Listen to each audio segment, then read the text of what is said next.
मागच्या व्हिडिओवर तुम्ही सगळ्यांनी युगला खूप प्रेम दिलं. खूप जणांचे मेसेजेस आले की सर्दीसाठी काय करू शकतो आणि त्यासाठी तिथे जेव्हा मी आणि आई बाजारात गेलो होतो तर ओली हळद घेतली युगला काढा करण्यासाठी.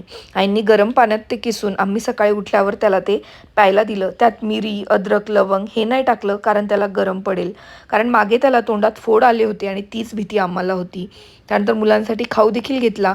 मला दळण पण आणायचं होतं, ते काम देखील मी केलं. आई रोहितला लहानपणी नेहमी म्हणायच्या की ज्याच्या आईने लावलं वळण तो आणतो दळण. तर मला मम्मी आणि सासू दोघींनी वळण लावलं आहे, म्हणून मी अजूनही दळण आणायचं काम करते. त्यानंतर मला पाव देखील आणायचे होते कारण पूजाताईंनी म्हणजेच माझ्या नणंदबाईंनी त्यांच्या हातची आज स्पेशल पावभाजी बनवली होती. दीदीने युगसाठी खिचडी लावली होती. तर आमच्याकडे सुनेनेच सगळं काम करायला पाहिजे असं बिलकुल नाही आहे. जे ज्या कामात परफेक्ट आहे, ज्याला जी आवड आहे ते काम आम्ही वाटून घेतो. दीदी आणि पूजाताई आल्या की मलाही खूप छान वाटतं. घर कसं भरलेलं होतं. त्यानंतर संध्याकाळी मी मस्त कोल्ड कॉफी केली होती. युगला सर्दी होती तर ते त्याला काही आम्ही दिलं नाही आणि अलेक्सावर सगळ्यांची मस्ती सुरू होती. आणि जेव्हा आम्ही कॉफी बनवली तर युगने गुणी बाळासारखं बिलकुल पण हट्ट केला नाही. तसं तर तो रोज रात्री 9 ते 10च्या मध्ये झोपून जातो. पण सगळेजण आलेले होते तर रोज 12 वाजायचेच आणि आमचा पत्त्यांचा डाव देखील रंगायचा.